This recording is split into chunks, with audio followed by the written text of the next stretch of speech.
escucha bien ahí? Desde la Oficina de Conocimiento Abierto estamos acompañando. Gracias Susana López, gracias Tamara Cortés, Carlos, Lucrecia y todo el resto del personal que ha hecho posible que esto se realizara. Muchas gracias para los que están. Hay algunas autoridades presentes, lo cual me parece espléndido que vengan a escuchar sobre el acceso abierto. Esta semana es una semana muy particular, algunos de ustedes ya lo saben, es la Semana Internacional del Acceso Abierto en todo el mundo. Hay actividades en todas las universidades de América y de Europa, de Argentina, y bueno, esta es nuestra pequeña contribución a la Semana del Acceso Abierto. Tengo a mi lado, ahí está mejor, a un caballero que promete mucho, Humberto de Bat. Voy a leer un pequeño currículum de él. Digo que promete porque nos hemos conocido en julio del año pasado, en julio de este año, en un evento que hicimos sobre ciencia abierta y ciencia ciudadana, y él también tuvo la oportunidad de exponer, algo similar a lo que va a exponer hoy. Todos quedamos muy contentos y satisfechos con su presentación. No lo dice en el currículum, pero ha podido escribir, si bien no es santo de mi devoción, la revista Nature, porque está dentro de los parámetros de revistas comerciales, no se puede dejar de negar que Nature es la revista internacional, juntamente con Science, que marca las rutas de la actividad académica internacional. Y ha escrito juntamente con Dominique Babini, una experta de Claxo en acceso abierto, una correspondencia relacionada justamente con el plan S, que después de la presentación de él vamos a abordar. Humberto nos va a hablar de preprints y comunicación científica, nuevas alternativas de la comunicación. Humberto Julio de Bat es investigador del Instituto de Patología Vegetal del Centro de Investigaciones Agropecuarias del INTA. Fue contratado también por el IPADE-SIAP INTA, becario doctoral del CONICET, doctorando en Ciencias Biológicas de la Universidad Nacional de Córdoba. Tiene una especialización en Management e Innovación en Ciencia e Ingeniería de la AJU, no es francés, es Corea, AJU University de Corea del Sur, biólogo de la facultad de nuestra querida Universidad Nacional de Córdoba. Tiene numerosas publicaciones internacionales a pesar de su juventud, capítulos de libros, publicaciones científicas en congresos, conferencias y simposios. Ha sido docente o es docente en grado y posgrado. Ha participado en proyectos de investigación y también como miembro del comité editorial de revistas internacionales. Bueno, los dejo con él. Muchas gracias, Alejandra, por la presentación. La verdad que es una alegría estar acá en esta casa, en mi casa, en nuestra casa, y mucho más en este evento tan interesante en el contexto de las jornadas de acceso abierto, de estas jornadas internacionales. Qué bueno que tengamos este rol también dentro de la Universidad Nacional de Córdoba y acompañando esta actividad. Agradezco mucho la organización del evento, principalmente a Alejandra por invitarme, por hospedarme, a la Facultad de Odontología y bueno, y a la gente que se acercó a escuchar estas cosas.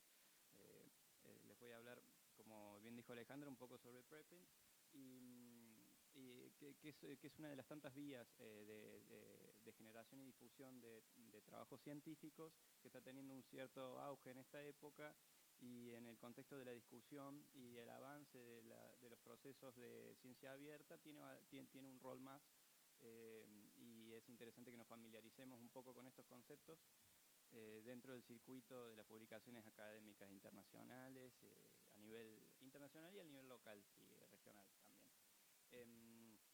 Yo soy investigador del Instituto de Patología Vegetal, pero quería decirles que trabajo acá en Córdoba y trabajo en virología, soy un virólogo de plantas, así que y mi incursión en los procesos de comunicaciones académicas es bastante reciente, así que bueno, ante cualquier duda de la presentación que les voy a dar, por suerte la tenemos a Alejandra acá, que es una referente en esta área y sabe tantas de estas cosas.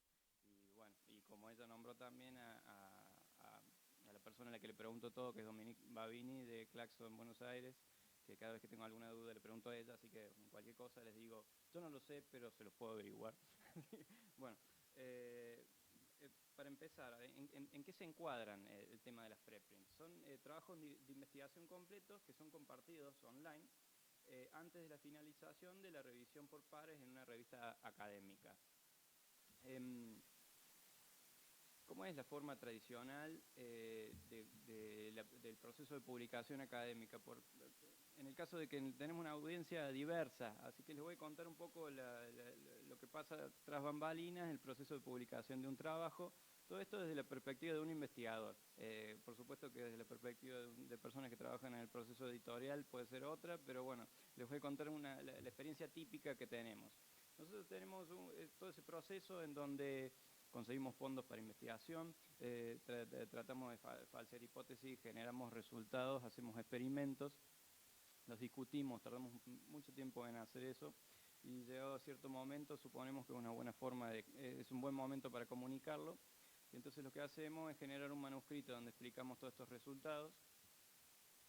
Generamos la figura, los análisis estadísticos, las tablas, etcétera, introducción, materiales y métodos, discusión, conclusiones, referencias, etcétera. Ese manuscrito que generamos, generalmente tomamos la decisión de enviarlo a una revista. La decisión de dónde enviarlo no es trivial, tiene que ver por un montón de factores. Algunos factores que van desde lo que es ideológico, otros factores que tienen que ver con el desarrollo de la carrera profesional y otros que tienen que ver con el área disciplinaria de investigación. Nosotros, yo le estoy hablando desde las ciencias de la vida. En la ciencia de la vida tenemos ciertos parámetros por los cuales somos evaluados, podemos estar de acuerdo o no de ellos, pero existen y eso hace que tomamos ciertas decisiones que tienen que ver con el prestigio o el branding del lugar a donde publicamos, independientemente de lo que estamos generando.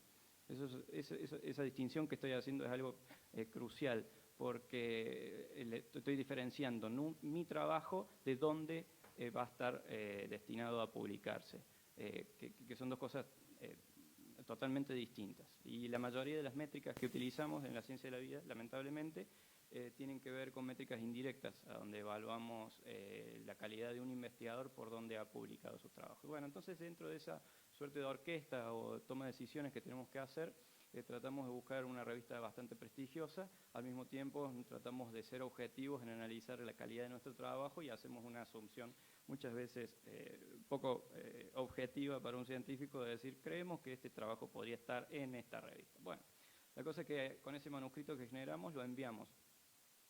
Eso es recibido por un handling editor que lo va a mirar y va a tomar una decisión rápida que tiene que ver con ver si lo va a considerar o no. Eso, ¿cómo lo hace? Lo lee en diagonal al resumen, se fija los nombres de los autores, hace alguna discriminación por la afiliación y en base a eso puede tomar una decisión muy rápida. En base a lo que dice el abstract puede decir, esto está por fuera del área central de mi revista, entonces no nos interesa y hay un rechazo. O puede decir, esto sí parece, pero este resumen no me convence y entonces me parece que es muy preliminar, rechazo. O en el caso de que, bueno, puede llegar a ser promisorio y entonces ahí decide tomarlo y enviarlo a revisar. Para ello busca algunos colegas que se supone que son expertos en el área del conocimiento en el cual enviamos el trabajo. Eso es muy discutible o muy difícil en el caso de revistas que son multidisciplinarias. En el caso de revistas disciplinarias, a veces sí, más o menos se conoce una cierta red de contactos, lo cual también tiene otras limitaciones, como el famoso snowball, de que se recomienda tal, que es recomendado por, y eso hace todo un efecto en detrimental en una red de contactos que permanece bastante cerrada sobre quienes legitiman y quienes no ciertos trabajos. Bueno, dentro de esto se lo envía, digamos, a 3 expertos. Esos 3 expertos se toman un tiempo para evaluar el trabajo, que suele ser aproximadamente, les dicen por favor en 2 semanas, eso suele ser después de un mes, eso suele pasar que sean 3 meses. Se genera una primera respuesta que compila el editor. Puede pasar todo lo que se nos ocurra, desde la respuesta más simple es no, esto no cumple ciertos estándares que nosotros consideramos para que sea publicable, entonces los rechazamos. Hay información promisoria, pero faltan experimentos, entonces sugerimos mayores revisiones, que significa replantear ciertos resultados, hacer experimentos nuevos, etcétera, o requerimos cambios menores, que significa, no sé, no nos gusta muy larga o muy especulativa, estos resultados están mal descritos y esos cambios menores, o aceptado como está, que es algo que no suele suceder en general. Pero bueno, como les dije, suelen ser 2 o 3 especialistas. Estos 2 o 3 especialistas pueden tener criterios distintos sobre qué piensan sobre este trabajo. Entonces también es común a veces, si el editor no hace un buen trabajo de integración, si la dinámica de la revista hace que esto no sea una buena integración de ese proceso, puede ser de que nos lleguen a revisiones mayores que sean contradictorias entre ellas. Bueno, eso también puede pasar. Bueno, eso se compila y nos envían un mail diciendo esto. Está rechazado. Bueno, está rechazado significa que nosotros primero nos largamos a llorar porque decimos no somos aptos para esta revista. Después, y al otro día, empezamos a tratar de tomar decisiones y volvemos a discutir siempre lo mismo. Esto significa que si nosotros lo enviamos a esta revista que tiene este prestigio relativo para nosotros y nos dieron esta respuesta tan negativa, entonces una estrategia típica es decir, bueno, lo mandemos a esta otra revista que es un poco menos. Pero recuérdense que estoy hablando de prestigio de la revista y nosotros fuimos evaluados por 2 o 3 expertos eventuales que nos tocaron y que en otra instancia nos podrían haber tocado otros que se levantaron de otra forma ese día, hicieron la evaluación de otra forma y con una respuesta distinta. Entonces esa nueva toma de decisiones también suele ser bastante arbitraria. Bueno, entonces volvemos y decimos, bueno, lo vamos a enviar a esta revista. Yo tengo un amigo mío que me dice siempre al revés, yo siempre lo opuesto. Si me lo rechazan en esta revista, voy a esta de más arriba y así sucesivamente hasta que llegue algún momento. Se pasa años, pero le han dado bastante bien. Es decir, que tampoco hay fórmulas especiales. Bueno, vamos a una segunda revista. Enviamos el mismo trabajo. De hecho, lo que hicimos en general, lo que solemos hacer es incorporar las revisiones que consideramos que eran lógicas, necesarias o con las que acordábamos que podían mejorar el trabajo, de tal forma de no hacer redundante este proceso de referato, de no enviar cosas que si evidentemente nos dieron falencias que había que mejorar, bueno, las hicimos y las incorporamos en esta nueva versión, la enviamos a esa segunda revista. Pasa este mismo proceso unos meses más, recibimos la respuesta y nos dicen cambios mayores, pero esos cambios mayores es hacer un experimento más. Bueno, compramos los reactivos, hacemos los experimentos y eventualmente nos dan bárbaro, compilamos ese trabajo, generamos una revisión. Esa revisión es una respuesta punto por punto de todas las observaciones que tuvimos de cada uno de los referí y una respuesta general al editor, y enviamos nuestra nueva versión del manuscrito. Y eventualmente ese editor, si está de acuerdo con toda nuestra respuesta, cómo resolvimos nosotros los interrogantes que hicieron los revisores, las sugerencias, si las incorporamos o no, si no las incorporamos, por qué no lo hicimos y qué justificación tenemos al respecto, qué referencias citamos para avalar lo que estamos diciendo o lo que estamos rechazando. Y pasa esa instancia y si está todo de acuerdo, bárbaro, se aceptó. Gracias. O me acerco yo un poco más. Y entonces que llegamos en la instancia de aceptación, tenemos un proceso en el cual nuestro trabajo aceptado va a ser publicado, que a veces es de 2 o 3 días, a veces que tiene que ver con el formato y la estructura de la revista, puede ser un mes, o si se olvidan puede ser mucho más. Bueno, independientemente de todo esto, el proceso que pasó desde el momento que nosotros teníamos ese manuscrito que queríamos compartir y que sea publicado y accesible para nuestros colegas sobre lo que estuvimos haciendo estos últimos 2 años, pasó un año más en este proceso. Es decir, que la forma tradicional de compartir la ciencia es lenta, desde el punto de vista de la dinámica del siglo XXI y cómo se mueve la información en estos momentos. Entonces, en ese contexto, ¿qué son las prepres? Bueno, las prepres es eso, es que en un proceso de 24 horas, en ese momento que nosotros decidimos enviar a una revista el manuscrito, lo submitimos a un servidor de preprints en el cual se hace un screening general mínimo para ver que se trate de un trabajo científico. Esto no es un referato de pares, sino para evitar cosas que estén, por ejemplo, pasa por un software para ver si es plagiado de otro trabajo y hay unas serie de miembros de la comunidad científica que se fijan muy rápidamente si es un trabajo científico o si es un panfleto o lo que sea. Y ese artículo está disponible online, accesible de forma global en 24 horas.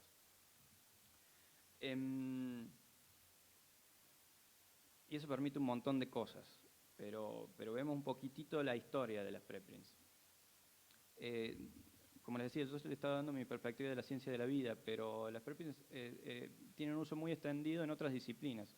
De hecho, el primer servidor de preprints fue generado por la gente de la física y la matemática y la ciencia de las computaciones en 1991 por Paul Ginsparg.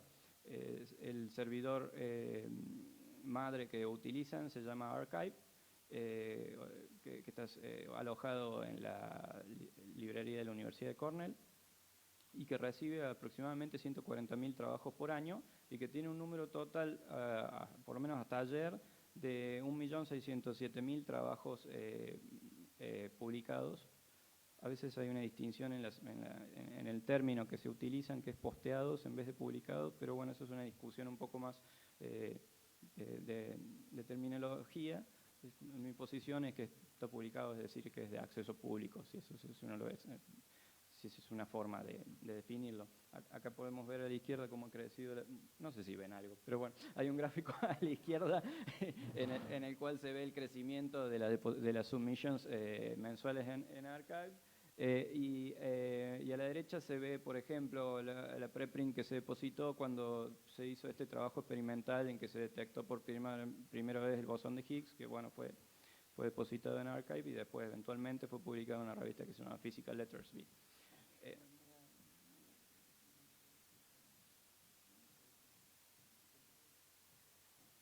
Biblioteca, sí, dije librería en vez de biblioteca. Gracias, Alejandro. Perdón, sí, de la biblioteca de Cornell. Solo lo había leído en inglés. Bueno, y aparte de este primer experimento, que es ampliamente aceptado, de hecho no es la excepción, es la regla en estas áreas del conocimiento, la deposición de las preprints. En los últimos años han surgido una gran serie de repositorios. Algunos son disciplinares, como SOC Archive, que es para ciencias sociales, o otros que son geográficos, como Africa Archives, bueno, RPQs de económicas, etc. Aproximadamente hay en este momento unos 60 repositorios. Dentro de ellos les voy a hablar un poco más sobre el bioRxiv, que es el repositorio estándar que se usa en ciencias de la vida, que fue fundado en 2013. Acá también tenemos un gráfico donde se ve un poco el crecimiento de la deposición de preprint, pero ahora en las ciencias de la vida, y eso está marcado con un proceso que se ha hecho creciente de forma significativa al momento que fue acompañado por algunos acuerdos entre fundadores de la ciencia que empezaron a promover su adopción, fundadores grandes como el Howard Hughes o el NIH, y y al mismo tiempo modificaciones en las posturas de las editoriales académicas típicas del área de la ciencia de la vida, que históricamente rechazaban la deposición de las preprints y eventualmente las fueron asimilando a su estructura de funcionamiento. Actualmente bioRxiv tiene unas 2.600 submissiones por mes, ha crecido un 1000% en los últimos 4 años, hay unas casi 63.000 preprints en este momento depositadas ahí, hecha por más de 280.000 autores de más de 140 países. Quizás interesante como para ver la tasa de crecimiento que ha tenido la adopción es decirles que en lo que va del 2019 ya se han publicado el 40% de todas las preprints que se han publicado en toda la historia del servidor. Eso significa que ese es un proceso no gradual, sino que de pronto ha explotado. Y en la disciplina ha sido un cambio bastante fuerte. Pero si esto lo relativizamos, le estoy diciendo 62.000 artículos, etc. Si esto lo relativizamos a los números de adopción con respecto a todas las publicaciones que hay en las ciencias biomédicas, el porcentaje de adopción sigue siendo muy reducido. Es decir, es algo que está en una fase de crecimiento exponencial, pero están en las instancias iniciales. ¿Qué quiero decir? Que del total de trabajos que se publican mensualmente en las ciencias biomédicas, si uno relativiza ese número, ve que aproximadamente lo que ha sido preprinteado es nada más que el 2.6% de ese total de publicaciones. Es decir, que hay todavía mucho terreno para hacer, para llegar a los, si es que alguna vez sucede, a los estándares de adopción que tienen otras disciplinas, como les decía, como las físicas, donde ese número es muchísimo más grande. Después le puedo decir algunos números de Argentina, quizás, pero bueno, antes vamos a contarle un poquito, y de la región. Cómo es una preprint es básicamente, o cómo la visualizamos, básicamente como un trabajo de investigación que leemos en cualquier revista. Tiene, como les decía antes, están los artículos completos en acceso abierto, y tenemos la posibilidad de elegir el tipo de licencia, CC BY, de acuerdo a las restricciones que tengamos en nuestra institución. Podemos hacer que sean que estén acordes a la Declaración de Berlín o limitar si vemos algún potencial uso comercial, pero lo importante es que no cedemos derechos, como en muchas revistas sí lo hacemos. Tiene también integrada una plataforma de medidas cientométricas, que eso es bastante interesante, que tiene que ver con romper un poco el uso único de la moneda corriente, de métricas asociadas a los trabajos que tienen que ver con las citas, y desglosarlo también en lo que es el uso, que tiene que ver con las descargas, con la diseminación en redes sociales, con cómo fue absorbido, por ejemplo, por Wikipedia, por cómo fue discutido en medios generales o en blogs. También eso puede ser asociado a un mapa de uso del artículo. Bueno, estas métricas son interesantes para complementar las métricas básicas que se obtienen de las revistas tradicionales. Estos artículos son indexados, por ejemplo, por Google Scholar, por PubMed, por ORCID, y entre otras, lo que les da bastante visibilidad, que es algo, quizás un carácter bastante importante de este proceso. Después les voy a dar algunos números con respecto a eso.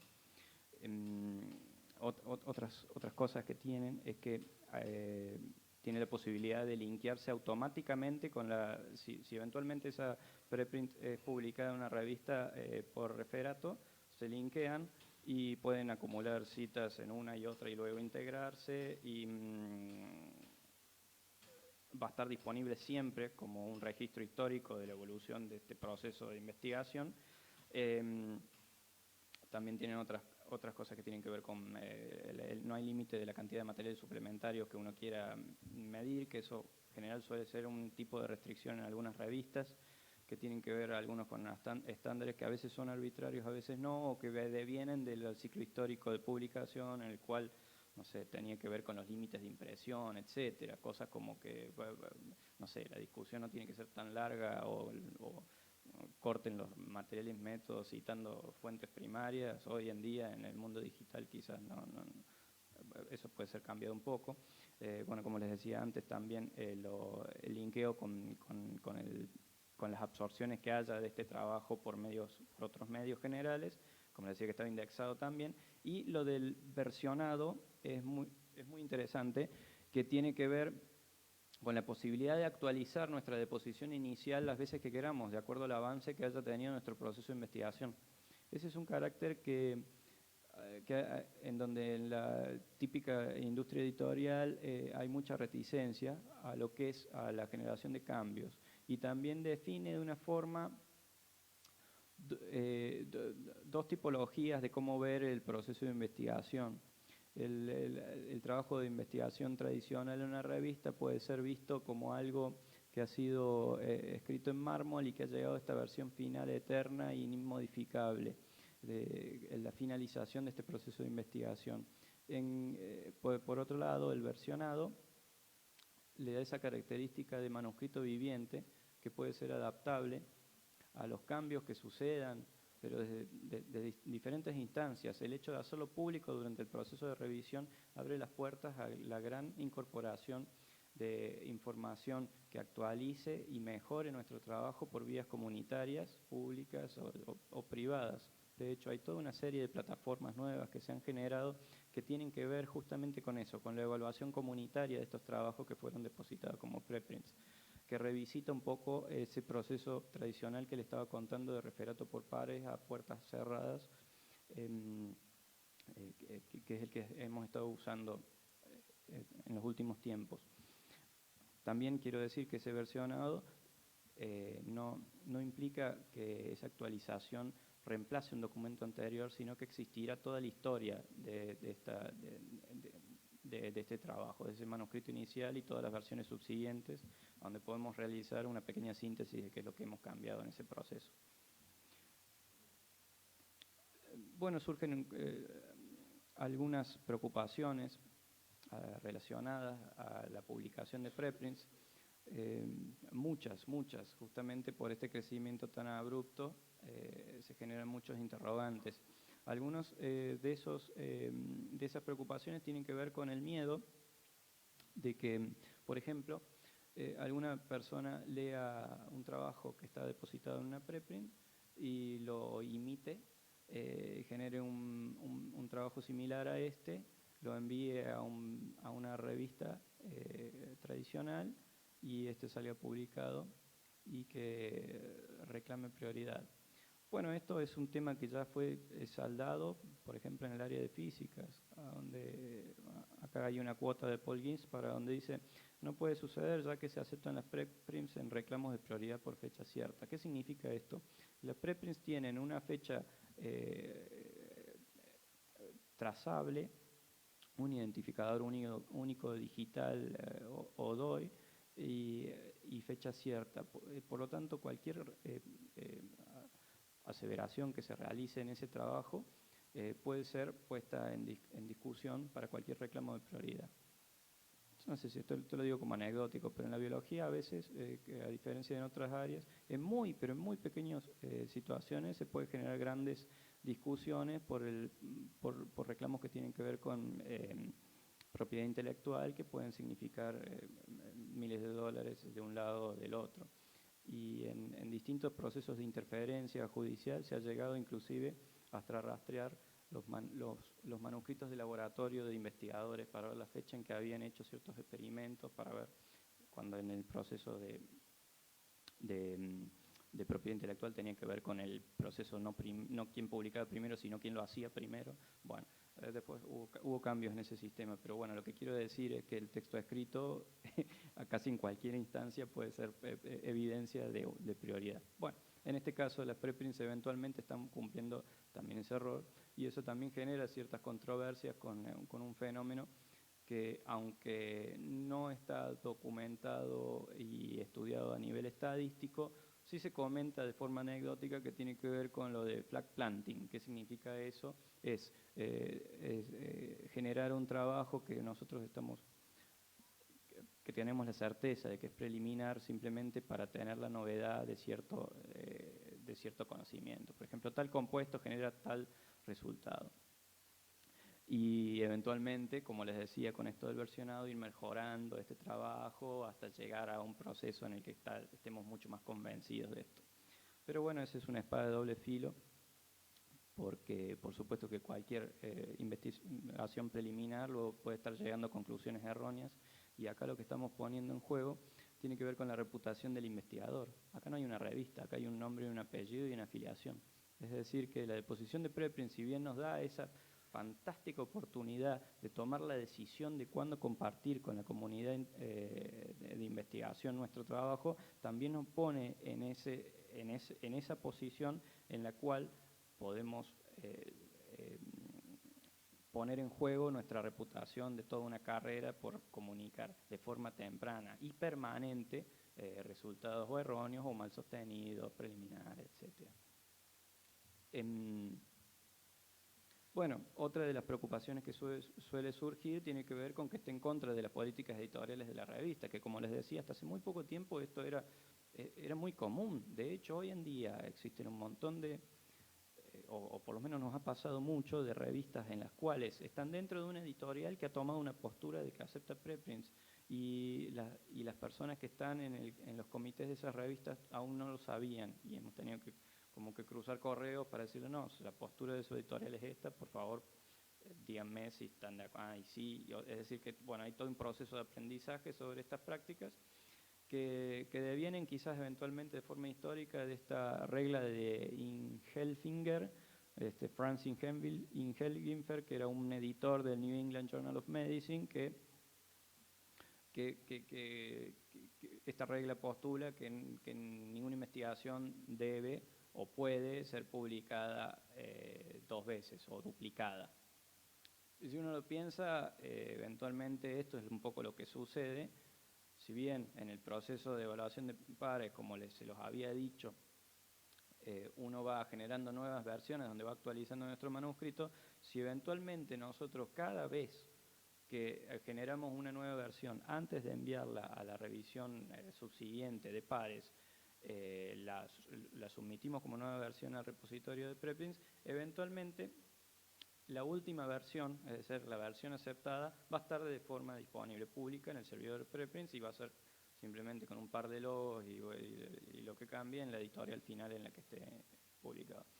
Es decir, que si bien existe esa tensión entre esta famosa regla del New England Journals, bueno, se han adaptado quizás por modelos de negocio, estoy hablando de la industria editorial comercial, a estas nuevas prácticas de difusión temprana. Y otra de las preocupaciones es la sobrecarga de información y los riesgos de difusión temprana que les decía un poco antes. Pero bueno, la difusión temprana de resultados científicos es una práctica totalmente común en los miembros de la comunidad científica. De hecho, es básicamente lo que hacemos cada vez que estamos en un congreso. Eso también tiene otra mirada, que más en ciertas épocas en las que hay restricciones presupuestarias que no nos permiten a veces la posibilidad de estar en eventos internacionales, regionales, a donde se discute la frontera del conocimiento en la disciplina en la que estamos trabajando, y que esa situación ha contribuido un poco a ese elitismo académico de la posibilidad de estar en esta mesa de diálogo a donde se está discutiendo ciertas áreas del conocimiento. Bueno, el tema de las preprints con esa difusión mucho más inmediata del quehacer científico, no lo quiero decir en forma de tiempo real, pero sí de una forma dinámica, hace que nosotros tengamos la posibilidad de saber en el momento qué es más o menos lo que se está discutiendo, y no 1 año y medio más tarde de que estas personas mandaron a un trabajo a publicar, y etcétera. Entonces, de alguna forma también nos sirve para estar un poco más cerca del diálogo en disciplinas en las que es importante esto, que si son otras disciplinas, la novedad y la rapidez quizás no son tan importantes, ¿no?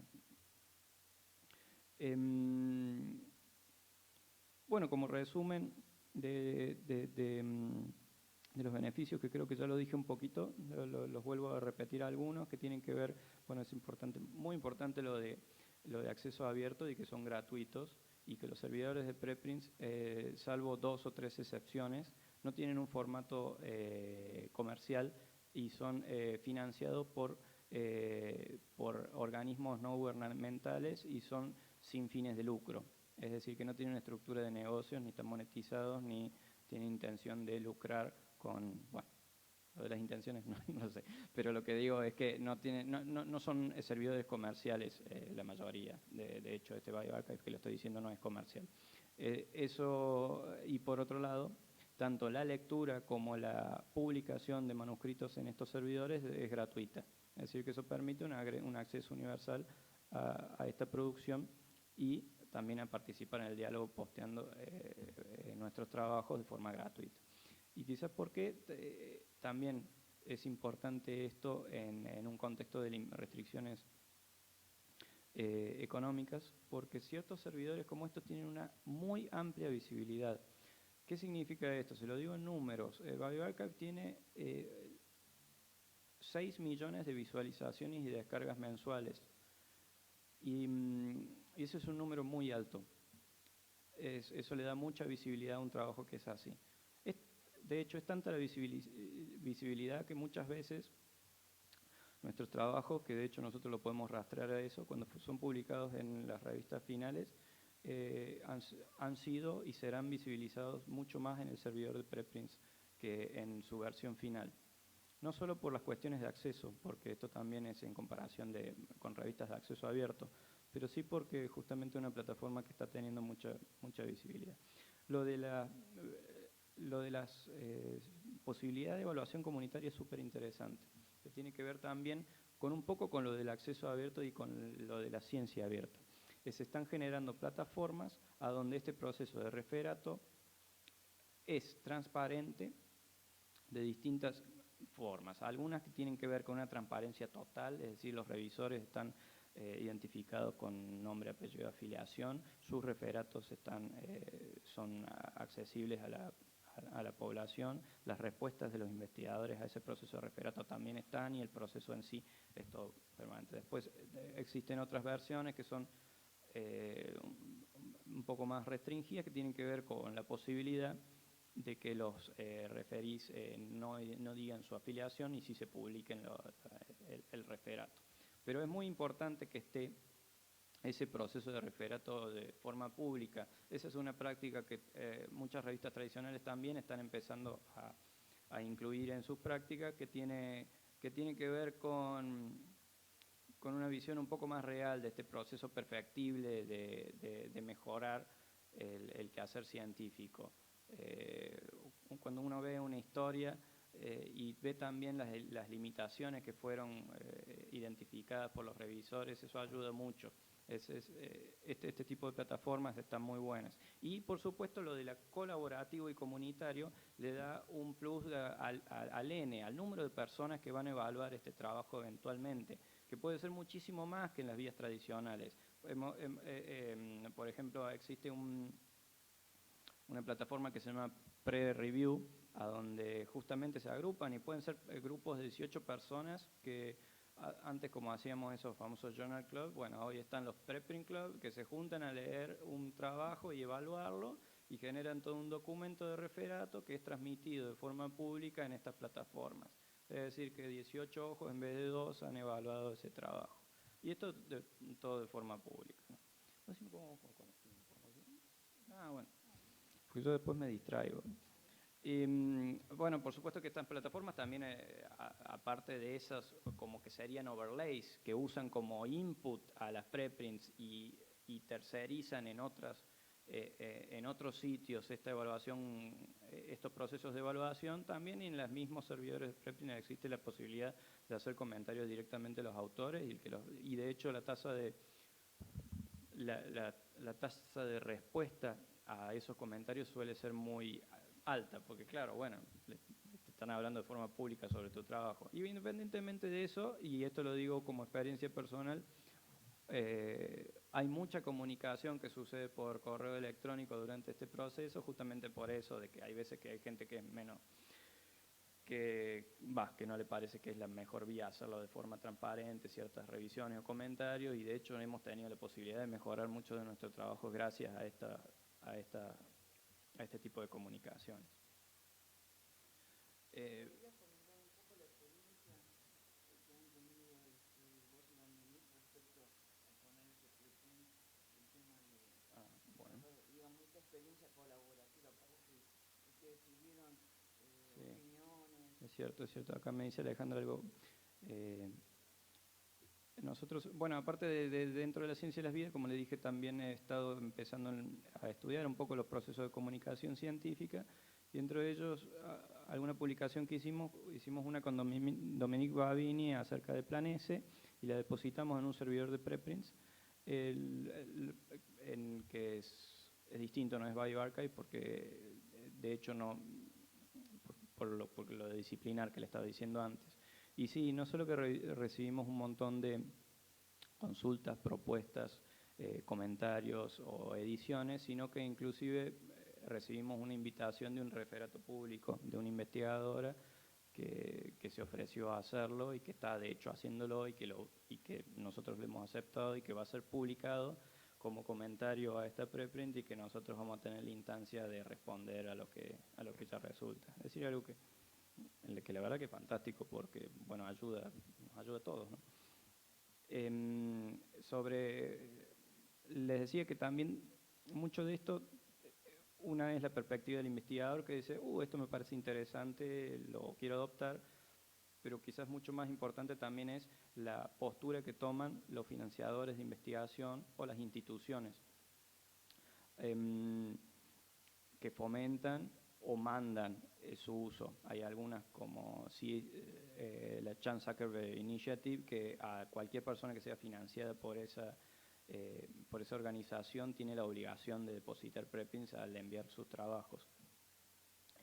A veces ese tipo de prácticas fomentan su uso, o a veces no, pero bueno, sí tienen una impronta importante.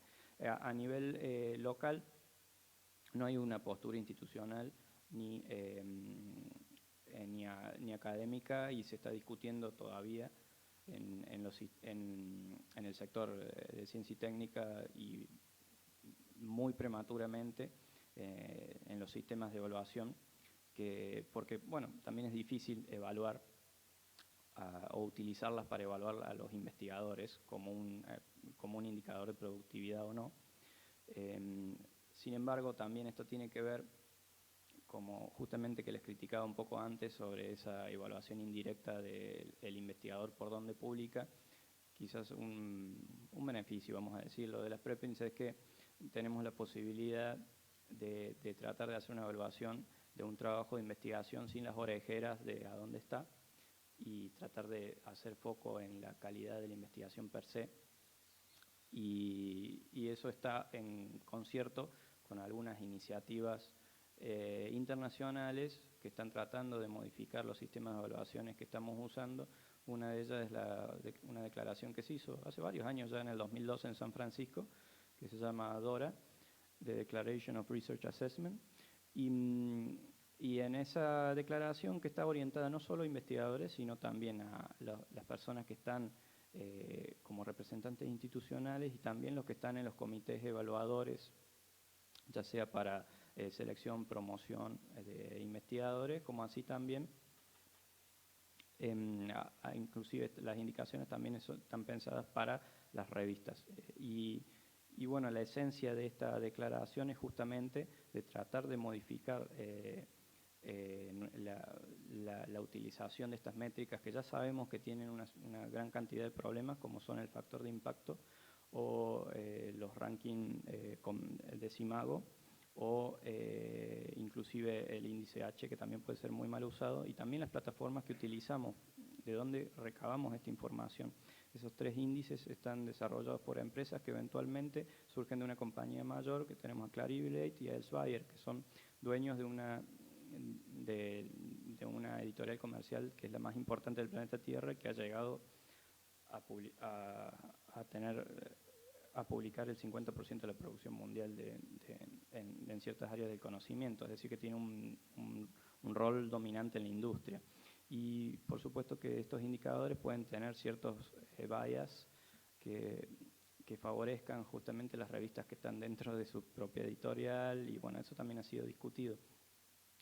Estas métricas que están en proceso de discusión continua pueden ser también reemplazadas un poco con métricas de uso, o con métricas, por ejemplo, que se han desarrollado en la región, en Latinoamérica, un trabajo de Juan Pablo Alperín muy interesante, que tiene que ver con el uso no exclusivamente académico de la información científica, y que tiene que ver con qué porcentaje de la producción es también consultada y utilizada, ya sea por estudiantes o por la población en general de las comunidades a donde es generada. Eso también son indicadores de transacción. Y también otros indicadores que están fuertemente creciendo tienen que ver con los de acceso abierto, justamente, los indicadores de ciencia abierta en general, que tienen que ver con cómo es la gestión de datos, qué pasa con los datos primarios, qué pasa con los códigos fuentes que fueron utilizados para hacer esta investigación, a dónde están depositadas, no sé, las secuencias que fueron generadas.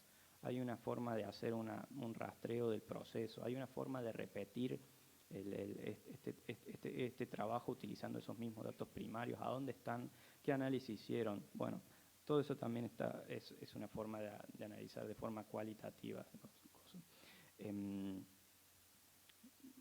me perdí. Bueno, nosotros hemos recopilado algunos de los argumentos sobre los cuales pensamos que hay beneficios de las preprints y más que todo para los investigadores que están en su etapa inicial, en la cual, bueno, creemos que es para todos, pero muchas veces en las etapas iniciales del desarrollo de los investigadores tienen que tener una tasa de productividad que a veces suele ser limitada justamente por estos factores exógenos, como que el comité editorial de la revista se demoró mucho en evaluar un trabajo, entonces la posibilidad de difundir nuestros resultados de forma más rápido puede ser un criterio que nos ayude. Al mismo tiempo, eso puede significar de que se adopten más nuestras prácticas y que eventualmente eso redunde eventualmente en más citaciones y más avance de la ciencia. ¿Qué otras cosas, aspectos tiene de beneficioso? También es muy importante que esa dinámica de casi de tiempo real de la distribución del conocimiento científico hace muchas veces de que no tratemos de crear la rueda nuevamente, es decir, de que desacoplar procesos de investigaciones redundantes que podrían haber sido abolidos si esta información es diseminada en tiempo y forma. El espejo o la otra cara de esto exactamente que estoy diciendo es que los repositorios de preprints son un buen lugar para depositar investigaciones que son súper importantes para el quehacer científico y que no son interesantes para las revistas comerciales, que tienen que ver con o los resultados contradictorios, es decir, que tienen conclusiones distintas a otros trabajos que fueron publicados antes, o a los estudios de replicación, es decir, repetirlos. Eso le da muchísima más validez a un trabajo. Y a una revista en general, por el criterio de novedad, no les interesa, no es algo que volver a hacer algo y que es algo súper importante para personas, eso. Y bueno, y ni hablar de lo que son los famosos resultados negativos, que muchas veces en el quehacer científico nosotros creemos que tenemos ideas originales y decimos, podría hacer tal experimento y ver qué pasa, creyendo que fuimos los primeros que se le ocurrió eso. Y en realidad puede ser que lo hayan hecho cientos de investigadores y que se hayan dado cuenta de que eso no daba nada y que lo guardaron en un cajón de su mesada y no lo compartieron. Eso tiene un valor muy fuerte para el avance del conocimiento, resultados negativos, que también son una moneda que a muchas revistas no les interesa. Volviendo a lo de novedad, que es algo que mencioné y le quería dar un poco de énfasis. Si la tasa de adopción de preprints sigue avanzando en los niveles que estamos ahora, eventualmente las revistas tradicionales van a perder uno de los atributos esenciales y más importantes que han tenido históricamente, que es justamente el concepto de novedad. Si los nuevos avances científicos van a estar depositados en preprints, eso pasa mucho, justo Alejandra nombraba Nature. Nature tiene criterios muy restrictivos en su evaluación de pares, lo que hace que este proceso que yo le decía de un año, a veces sea mucho más que eso. Y si, aunque Nature permite la deposición de preprints, muchas veces lo vemos dentro de nuestra comunidad que salen trabajos que nosotros lo habíamos leído hace un año y medio. Bueno, eso cambia muchísimo nuestra asimilación de lo que es novedad en el contexto académico. Otro de los riesgos, y que es genuino sobre las preprints, justamente por estar desacoplado con el proceso de referato, es la posibilidad de que eventualmente esto sea levantado, como lo habíamos dicho anteriormente, ya sea por medios generales o etcétera, y se amplifiquen resultados que finalmente eran o preliminares o erróneos. Y bueno, esto es un gran riesgo. Se publicó una pequeña editorial sobre eso, de que las preprints podrían promover la confusión y la distorsión. Y con un grupo de investigadores contestamos. Y contestamos que Sí, estábamos de acuerdo de la posibilidad de confusión, pero pero nuestra posición es que si los criterios utilizados por los periodistas eran buenas prácticas que tenían que ver con el chequeo de las fuentes, la consulta a terceros no involucrados en la investigación y etcétera, eventualmente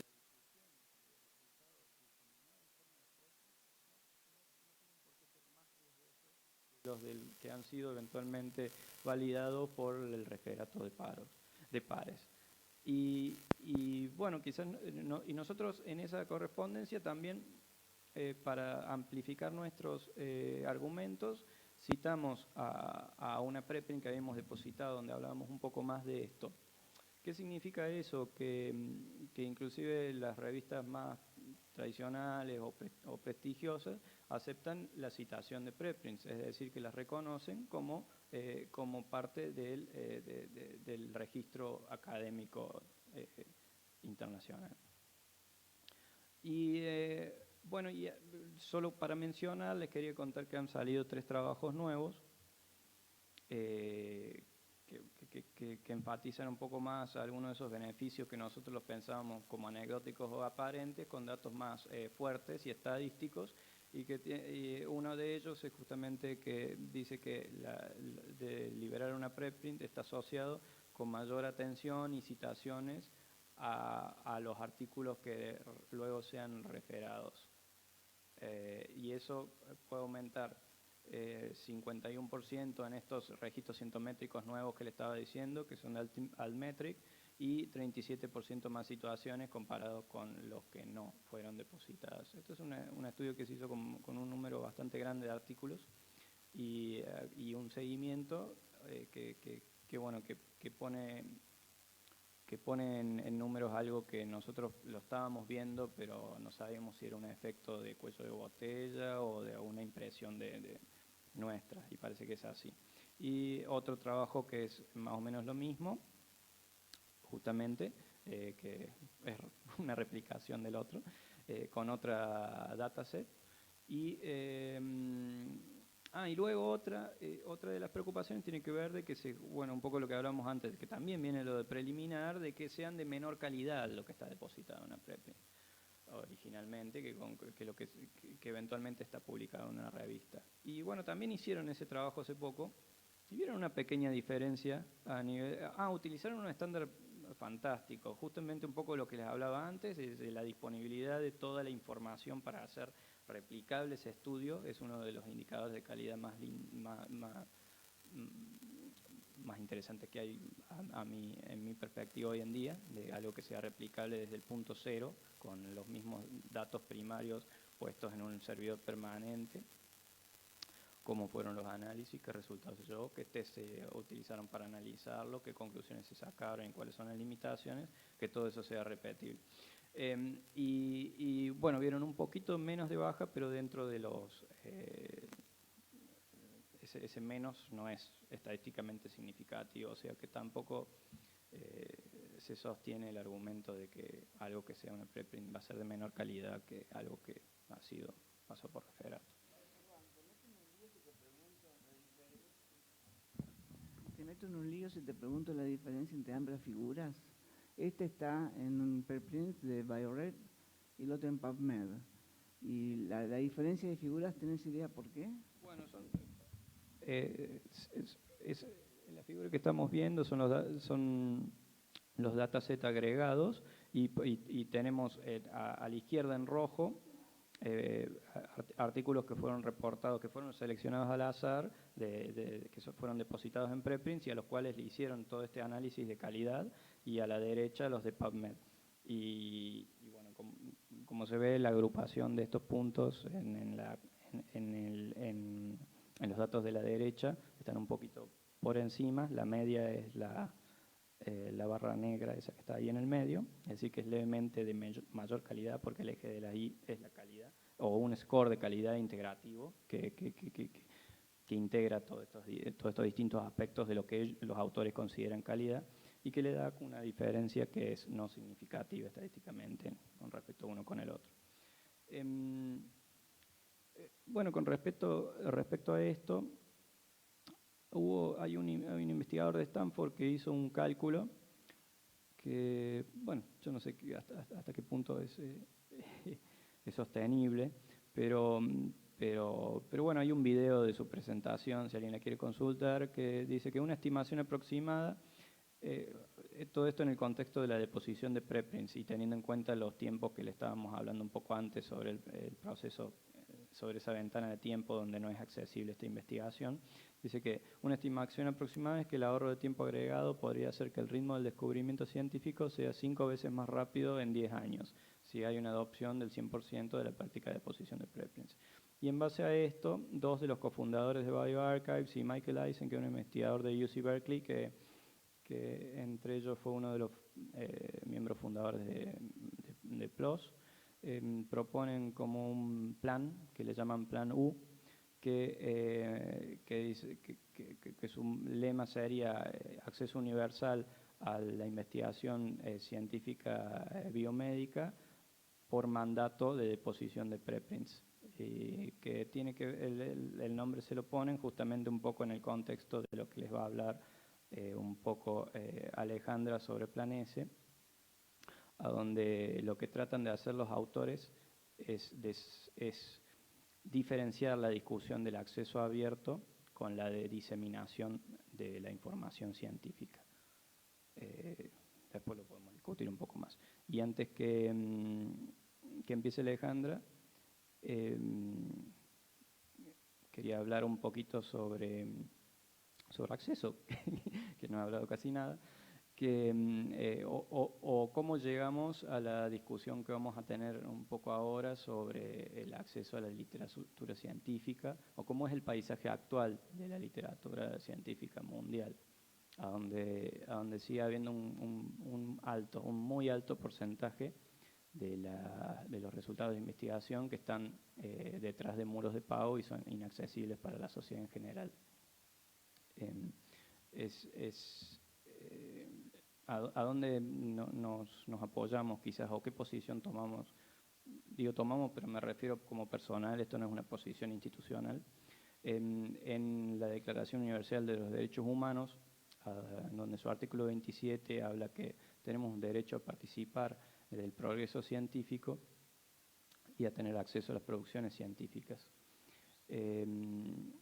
Y un poco, justo que les decía que el primer servidor de preprints nació en 1991, eso tiene que ver también que el acompañamiento de los avances tecnológicos. Y bueno, y ahí solo lo quería poner a Tim Berners-Lee, que es para algunos considerado el creador de la Internet, y que esa creación originalmente fue generada ante la necesidad de distribuir e intercambiar la información de sus investigaciones. Es decir, que Internet eventualmente, originalmente fue pensado un poco para eso, para poder participar del diálogo científico con sus colegas, ¿no?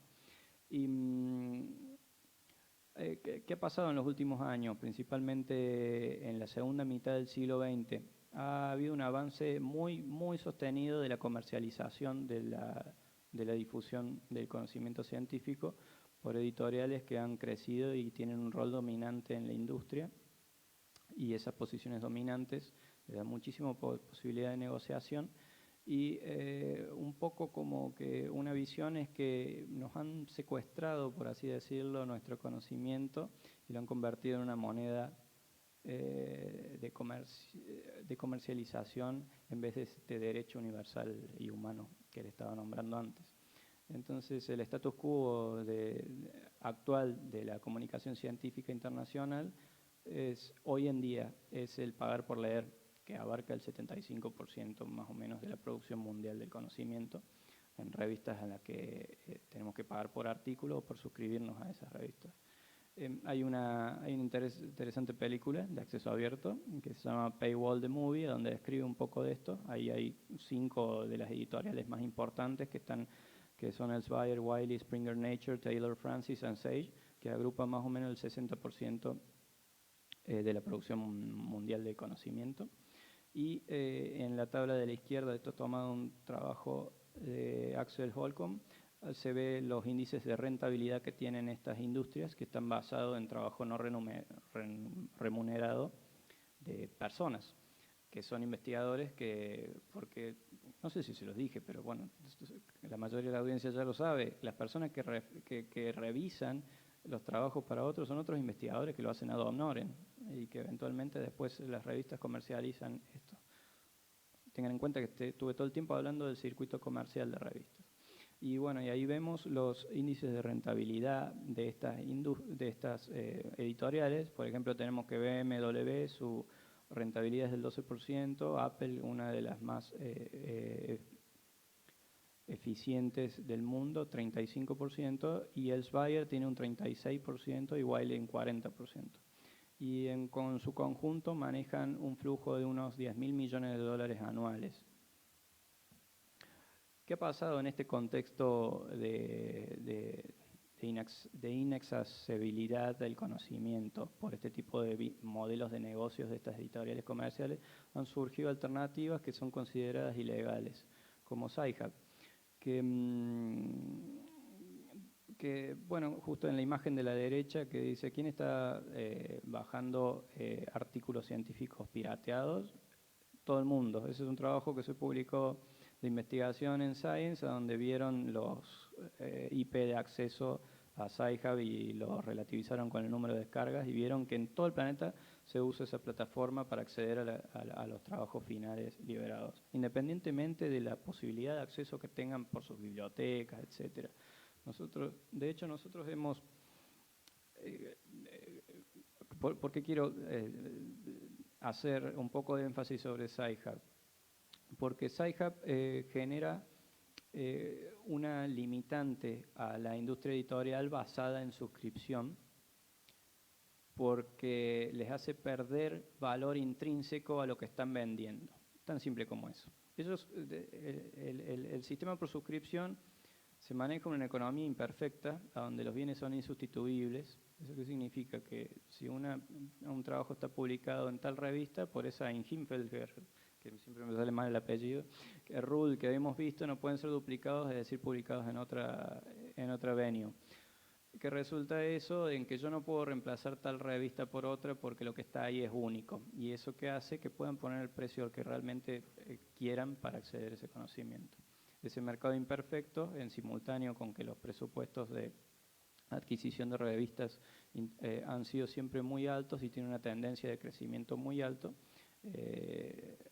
es en ese contexto que surgen trabajos como estos de Alexandra Elbakian y esta plataforma que según un artículo publicado el año pasado proporciona acceso a prácticamente toda la literatura académica. De hecho tiene más o menos 86 millones de trabajos completos accesibles y de hecho la plataforma, cada vez que uno le pide algo que no lo tiene, va y lo busca y lo incorpora a su base de datos, y es decir que va creciendo, y hay mirrors de esto en distintas regiones del mundo. En la imagen de la izquierda abajo está Alexandra dando un seminario virtual hace unos meses en la Universidad de la República en Uruguay.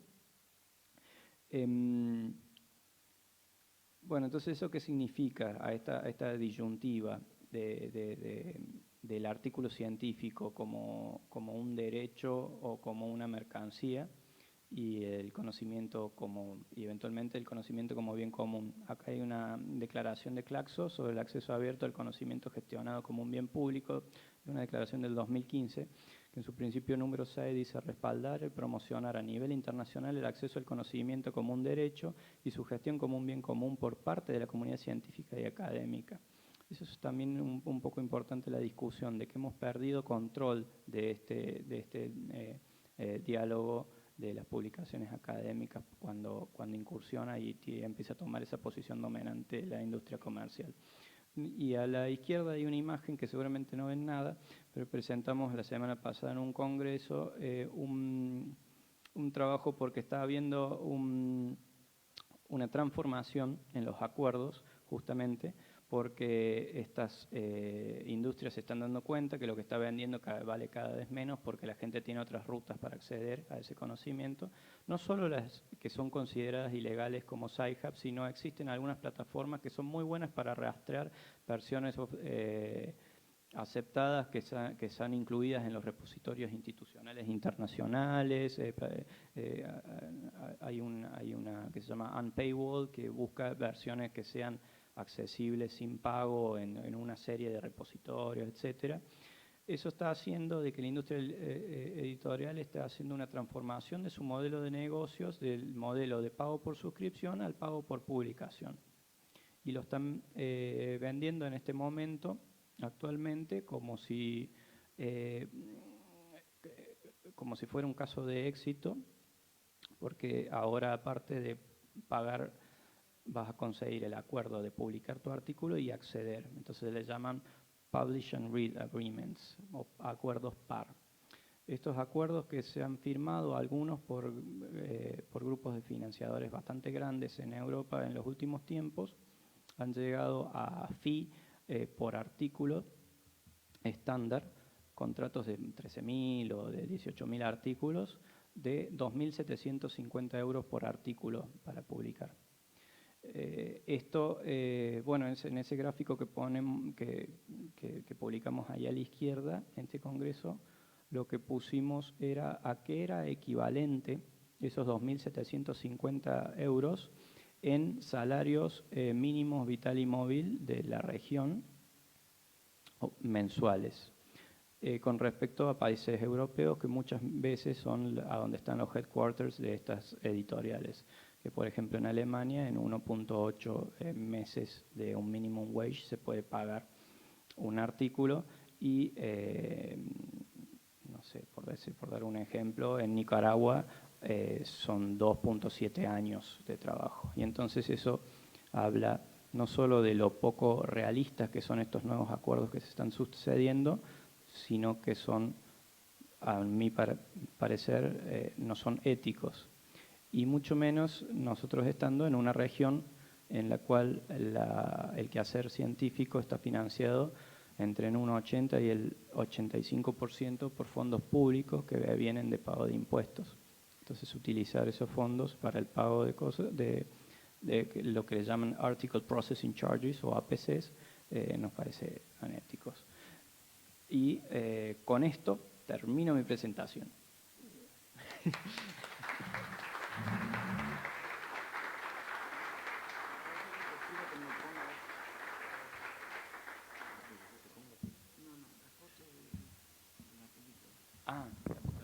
Bueno, muchas gracias, Humberto. Muy bien tu presentación. Si alguien tiene alguna pregunta, sí, Joaquín.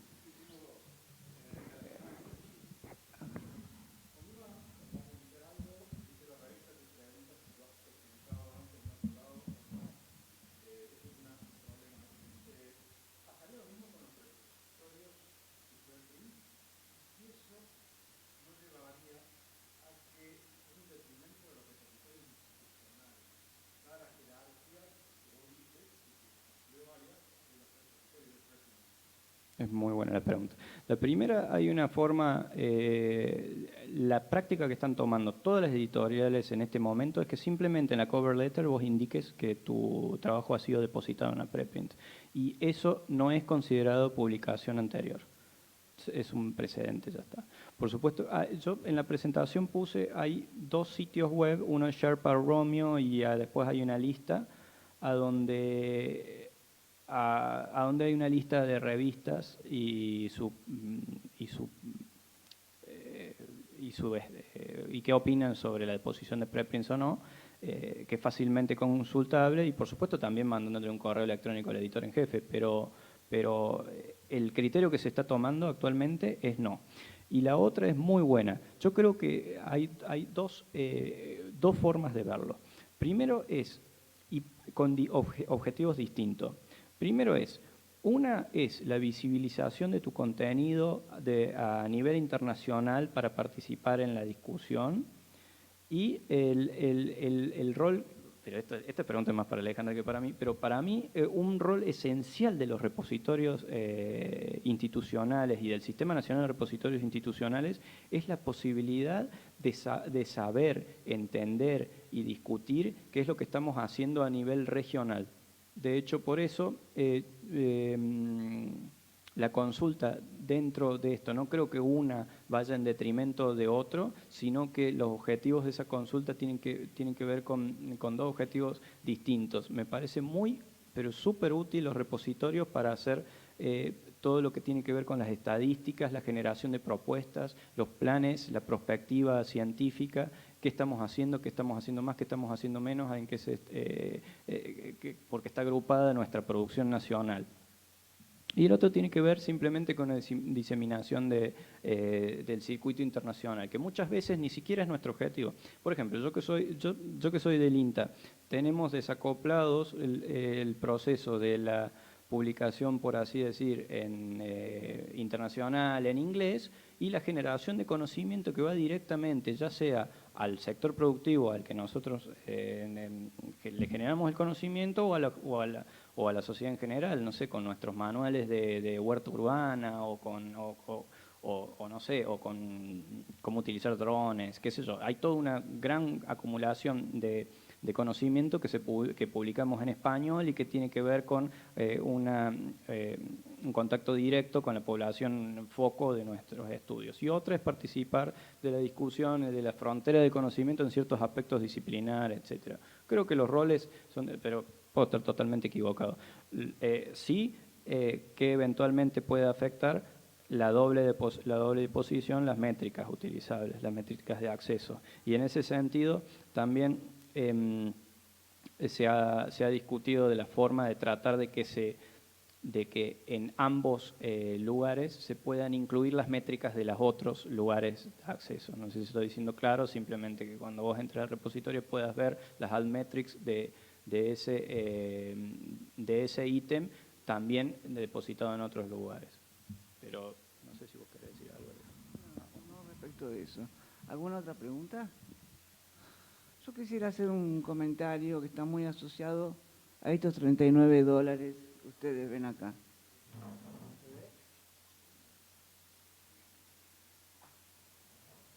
No los tengo para repartir. $39 son lo que hoy GStore, la gran base de datos GStore, ¿sí?, está cobrando o le quiere cobrar a los usuarios que consultan los tipos del herbario de la Universidad Nacional de Córdoba. El Museo Botánico acordó con GStore subir parte de su... ¿Me corregís, Mario, por favor, si me equivoco?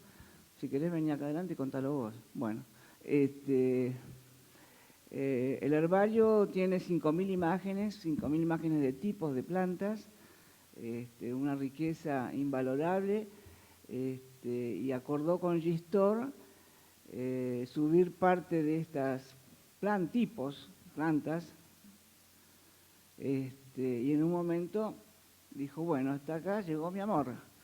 Y a partir de ese momento el contrato se cayó y empezaron a cobrar la consulta no de los metadatos, sino la consulta a la imagen.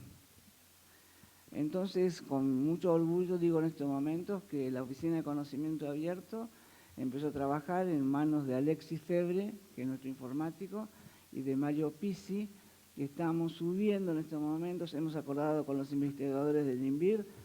Allí está el doctor Bernardelo, no recuerdo el nombre de los chicos, Mario, pero son un grupo muy, muy interesante de investigación, y ya estamos subiendo las imágenes de la conquista del desierto, de las plantas, digamos, localizadas durante la conquista del desierto. Así que esa es la responsabilidad de la UNC respecto de esto. Y por otro lado, con muchísimo orgullo, esto se llama marketing,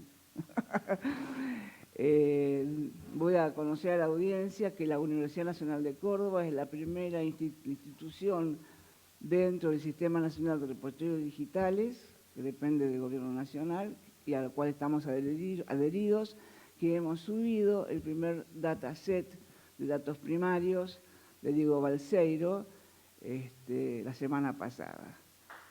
Sí.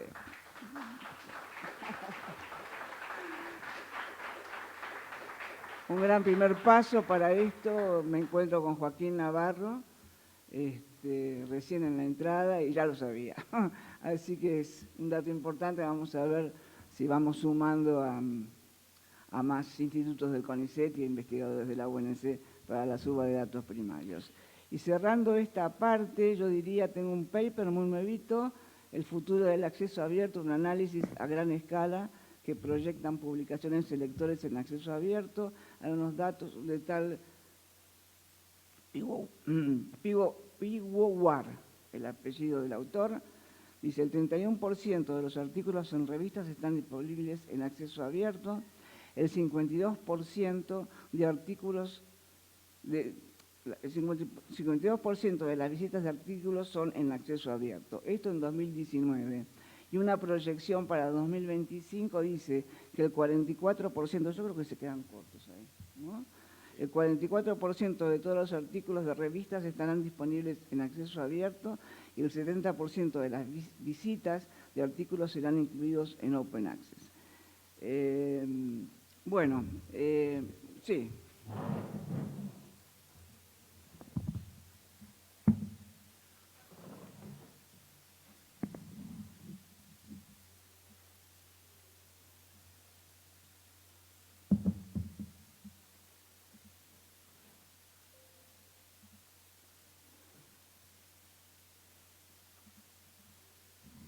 Yo voy a hacer una presentación,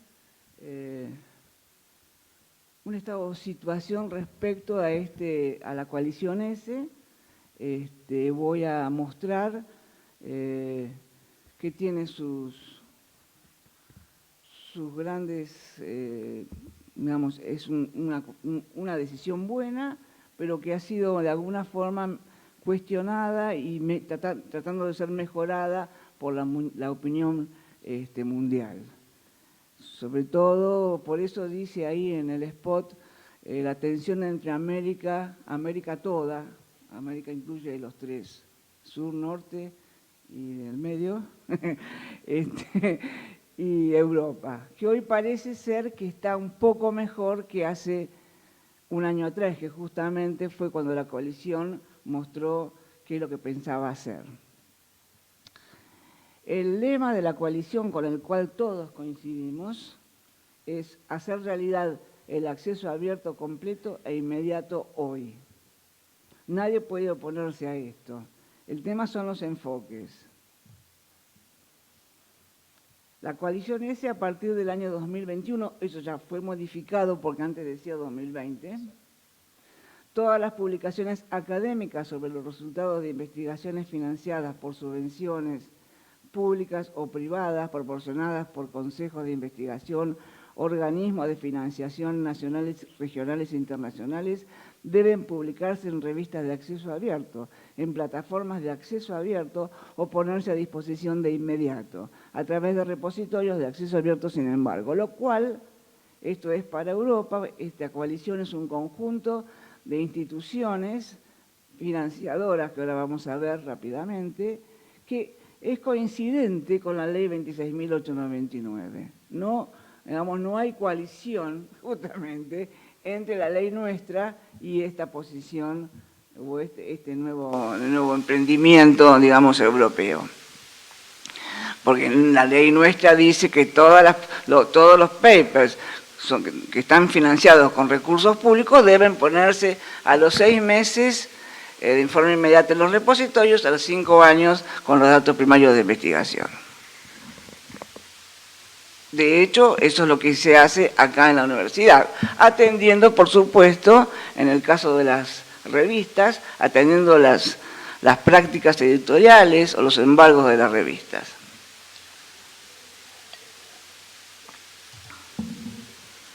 El PAN-S está apoyado en Science Europe y hay un conjunto de financiadores nacionales, que ahí no se ve mucho, yo tampoco puedo ver, y aparte están en alemán algunos. Pero, por ejemplo, el Consejo de Investigación de Noruega, el Consejo de Investigación de Inglaterra, de la UCAEA, el National Science Center. Bueno, hay algunas que son importantes, pero por ahora este conjunto de financiadoras representan, ahora debe ser un poco más porque se hablaba de un 3%, pero ahora se han sumado algunas nuevas financiadoras, así que debe alcanzar un 4% de lo... A ver, ese 4% o 4,5% representa el 4,5% de las investigadoras y las investigaciones financiadas por estas instituciones. Es decir, que queda por ahora fuera, si me equivoco me corregís, un 96%. Es un mínimo por ahora. A ver, yo voy a leer 2 o 3 principios del Plan S. Los autores o sus instituciones conservan los derechos de autor de sus publicaciones. Ahí estamos todos de acuerdo. Todas las publicaciones deben publicarse bajo una licencia abierta, preferiblemente la licencia Creative Commons, licencia, reconocimiento de la autoría, que esto necesariamente no tendría por qué ser así, porque yo, por ejemplo, publico con BY y con compartir igual la licencia. Otros publican con BY, compartir igual y no comercial. Nosotros estamos, por ejemplo, entra en Consejo Superior de Nintendo la semana que viene, un desarrollo que se hizo en la Oficina de Conocimiento Abierto de la Prosecretaría de Informática. Es una herramienta informática que permite, no puede ser muy extenso, migrar de memoria SIGEVA al repositorio, se llama MAD, migración de metadatos y archivos digitales, y esa herramienta va a salir con BY, NA y no comercial, ¿sí? Es decir, que según el Plan S no estaríamos cumpliendo con los requisitos definidos por la Declaración de Berlín. Bueno, los financiadores desarrollarán criterios y requisitos sólidos para los servicios que deben proporcionar las revistas de acceso abierto de alta calidad, las plataformas de acceso abierto y los repositorios de acceso abierto. Entendemos que los repositorios de acceso abierto tienen calidad, lo que el nuestro tiene calidad. Todo el conjunto de trabajos, libros, tesis han pasado por alguna evaluación, congresos. Puede haber un mínimo de un conjunto de presentaciones en congresos que son presentaciones invitadas. Y son presentaciones invitadas porque el investigador o la investigadora tienen, digamos, de por sí una trayectoria profesional importante. Por eso cuando se habla, no especialmente del Plan S, se habla de que los repositorios no están evaluados por pares, es mentira.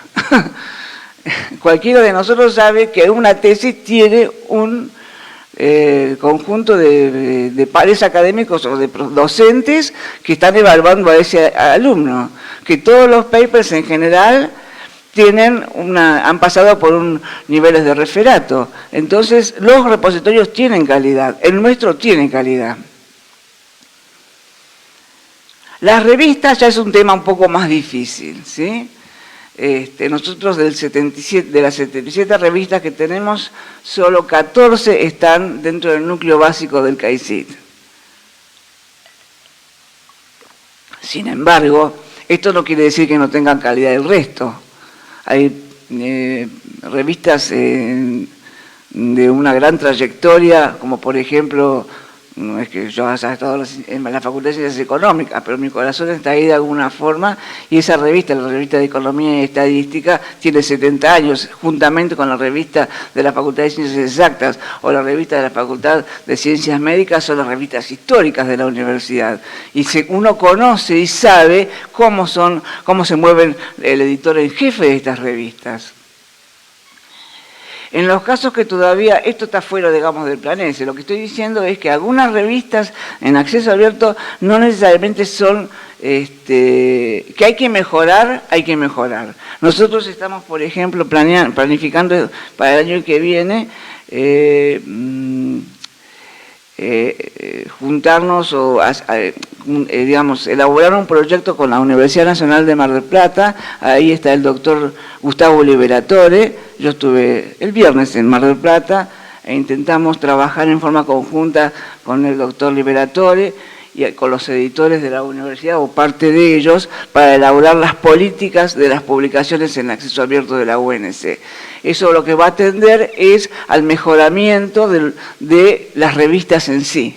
Para eso necesitamos, digamos, académicos, porque los puntos de vista bibliográficos están, las revistas más o menos están en órbita.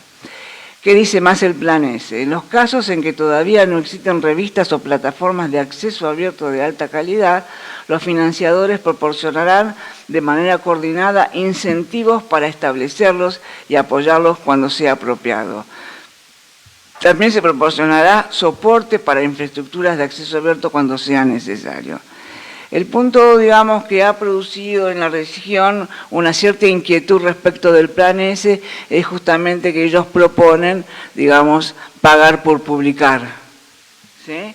Y de ahí la discusión y las voces se han intervenido. Ellos en algún momento, cuando vieron que hubo varios organismos de por sí, empezaron a decir, pero ¿cómo quedan afuera los repositorios y demás? Es que abrieron la discusión al mundo y ahí hubo más de 600 intervenciones, entre ellas la de la Universidad de Harvard y el MIT. Entre las cosas, yo tengo ahí el trabajo, es un trabajo bastante extenso, pero entre lo que más cuestionan o se sienten, dicen que están de acuerdo con los principios, pero para apoyar la coalición del Plan S recomendamos ciertos ajustes de los detalles de la implementación. Nos gustaría ver que el Plan S hacer un mejor uso de la red global de repositorios de acceso abierto.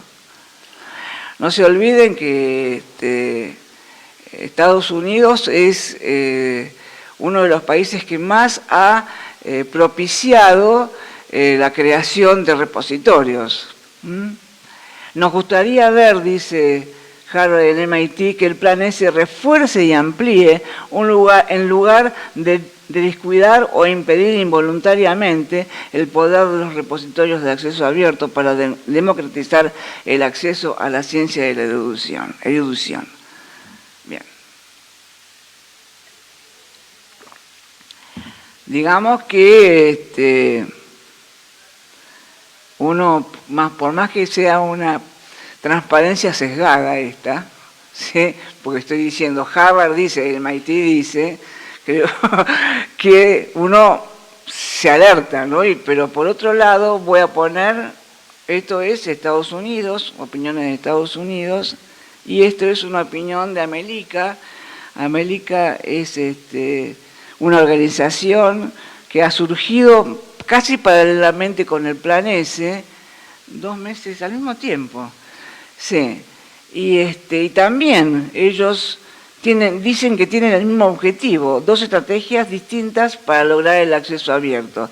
Y la inquietud de Amelica respecto de esto es que gira en torno al fortalecimiento de los equipos editoriales dentro de las instituciones académicas a través de proveer tecnología y conocimiento para garantizar los bajos costos en la edición y publicación científica, lo que garantiza la sustentabilidad del acceso abierto sin APC. Si me permitís, yo no hice a tiempo ayer. Bueno, un minuto. Sí, lo encuentro. A ver. ¿Qué hiciste? Me lo diste vuelta. A ver acá. Acá yo tengo los principios para lograr el acceso abierto y se pone el Plan S y Amelica. Por ejemplo, Amelica, que es un nombre indígena o origen, dice, conocimiento abierto para América Latina y Sur global. El conocimiento científico generado con fondos públicos es un bien común y el acceso a él es un derecho. El acceso abierto debe proteger legalmente para evitar la apropiación del conocimiento científico para lucro. Bueno, esa es un poco la posición de esta organización, del cual la Universidad Nacional de Córdoba no forma parte, pero bueno, es una posición. Esta es la situación. A ver, fuera de lo que es el Plan S, no se puede negar que desde el año 91, cuando Paul Ginsberg inicia el repositorio para los físicos con los preprints, para mí ese fue el inicio, no pensado, pero fue el inicio del movimiento de acceso abierto, del movimiento internacional de acceso abierto. A partir del 91, 2001, 2011, 12, 13, 14, 15, 16, 17, 18 años. ¿Sí? 28 años trabajando en estos temas. Estamos en una permanente sismo, diría un premio Nobel, por ahí lo dijo.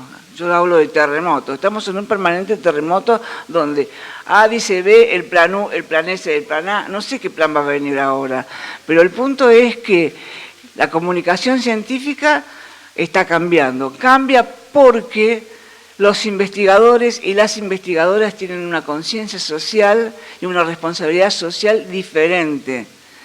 Y lo que hay que mostrar con los repositorios es lo que nosotros decimos y esperamos, es ver el impacto que tiene esta ciencia abierta, este open access a las publicaciones, qué impacto tienen en la sociedad. Y voy a cerrar nombrando, nada que ver con el plan S, nombrando el paper, el trabajo emblemático de la Oficina de Conocimiento Abierto de su repositorio, que no recuerdo el nombre de la doctora, era de la Facultad de Ciencias Médicas, y se trata de un trabajo de tesis con metodología de bajo costo para la prevención del cáncer intrauterino. Este trabajo, en vez de obedecer a las leyes de la obsolescencia de la literatura científica, fue justamente al contrario. Se inicia a partir del 2011 y crece permanentemente del 2011 en adelante con más de 26.000 consultas. Y hemos detectado a través de las citas bibliográficas dónde consultan más, quiénes consultan a través de las citas, y hemos logrado localizar que hay varios hospitales en Perú, ¿sí?, que utilizan el método y lo utilizan con sus pacientes. Este es el impacto de la ciencia libre, que es algo similar a lo que ocurre con otros espacios, como ResearchGate, ¿sí?, que tienen millones de investigadores. Bueno, de alguna forma este es un homenaje a todos los que trabajan en la ciencia abierta en la Universidad Nacional de Córdoba, en todas las bibliotecas, a los investigadores que se prestan a subir sus papers al repositorio, y un homenaje a la Semana Internacional del Acceso Abierto. Bueno.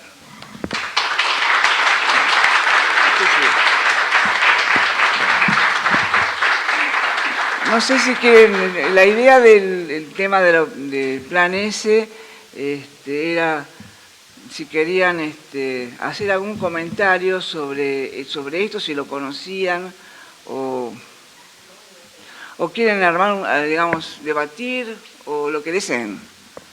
¿Alguien quiere participar? Si no, que siga participando. Bueno, ¿alguien quiere participar de la discusión o querés decir algo? Ya que estamos. Lo que dijo Alejandra es central, es que el lema de Plan S, nadie puede estar en desacuerdo del acceso abierto al conocimiento científico de forma global. Dentro de las críticas que se han presentado, es la presunción de que el modelo de implementación va a beneficiar al circuito comercial de publicación gestionado por APC.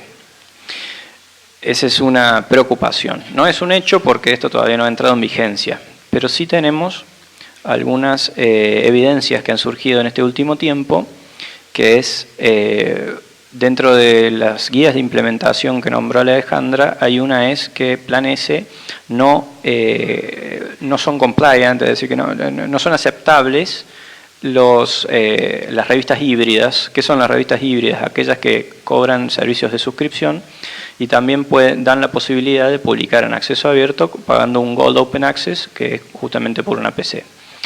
La esencia de no permitir esto en Plan S es evitar lo que le llaman double dipping, que es cobrar en ambas instancias.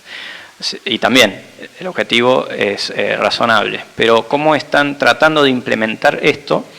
A través de acuerdos transformativos. Y esos acuerdos transformativos es que el modelo de negocio de estas revistas para adaptarse a Plan S será modificado y en el periodo de transición se firmarán estos acuerdos, como les nombraba antes, estos acuerdos PAR, a donde se hace publicación y lectura en un mismo desembolso. Y ese es el problema que estamos viendo. Justamente los estándares que se están fijando son números que están legitimizando una estructura de precios, no de costos, que no son transparentes. ¿Qué significa esto? Hay muchas investigaciones que se han desarrollado para tratar de desentrañar los costos editoriales de una revista. Entre ellos hay un trabajo interesante de Bjorn Burns, en el cual hace distintos parámetros estándares que tienen que ver con revistas con unos 200 artículos anuales, una tasa de rechazo del 50% y unas 3 personas en el comité editorial, incluyendo gastos internos y externos, etcétera, y llega a la conclusión de que esos gastos son en promedio irreducibles a 147 euros, y que pueden subir hasta 400 euros en casos de revistas con tasas de rechazo del 90%, como algunas que hemos visto. Sin embargo, existen algunas revistas que tienen sus índices de costos que llevan al precio por artículo de producción de $3.47, como el Journal of Open Source. Y por otro lado estamos viendo que los acuerdos que se están firmando de publicación están oscilando en los $3.000 o 2.750 euros. Y se están planteando de alguna forma que ese sería una suerte de estándar. ¿Y cuál sería en qué redundaría esta propuesta que se va legitimando poco a poco? En que esos muros de pagos para las famosas paywalls sean reemplazados por publish walls, es decir, muros de pago para publicar. Y que eso, si este acuerdo sigue avanzando, independientemente de nuestra adhesión o no, ya sea como región, como país, etcétera, si este acuerdo tiene tanta inercia que hace una modificación, una transformación del sistema de negocios de las editoriales comerciales, va a redundar en que eventualmente los países con menos privilegios económicos puedan leer pero no puedan publicar. Es decir, que independientemente de la adopción va a haber un resultado si es exitoso este plan. Hay una permanente discusión y hay una idea de las partes de tratar de mejorarlo al plan, que de hecho muchos de esos cambios ya Alejandra los ha nombrado, y de hecho ahora han nombrado como campeón del acceso abierto a Johan Rodrik, que es una persona muy relevante en la actividad de acceso abierto. De hecho es uno de los creadores de los principios FAIR, que son de los principios FAIR que son como casi un lema del acceso abierto, que tienen que ver con que las cosas sean findable, encontrables, interoperables, accesibles, y la R, ya no me olvidé que...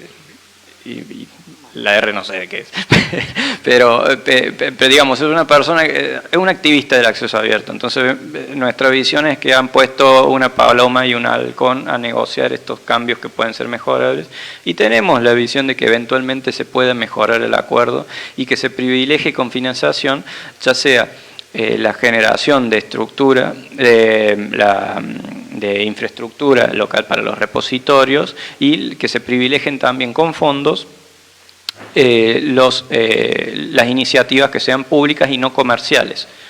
Entre ellos quería destacar algo, es que Latinoamérica es considerada una de las regiones con mayor adopción de las prácticas de acceso abierto, es un referente, tiene más de 20 años de trayectoria, principalmente en las ciencias sociales, y hay una serie de iniciativas no comerciales como Melica, que nombró Alejandra. Es decir, que no solo es rechazar a la iniciativa o pedir mejorarla, sino incluirnos como miembros relevantes de esta discusión, a la cual no fuimos participados originalmente, para tratar de ver cómo se puede mejorar esta propuesta, y eventualmente que sea más razonable, equitativa o democrática, inclusiva que la actual. Yo quisiera cerrar con esto, digamos. Yo creo que el plan S, el hecho de que la coalición haya abierto la discusión a la comunidad, está de alguna forma reconociendo tal vez un pequeño error en cuanto a que no fue concebido con la opinión, una opinión un poco más general. De hecho, hoy no son los mismos principios que lo eran hace un año atrás.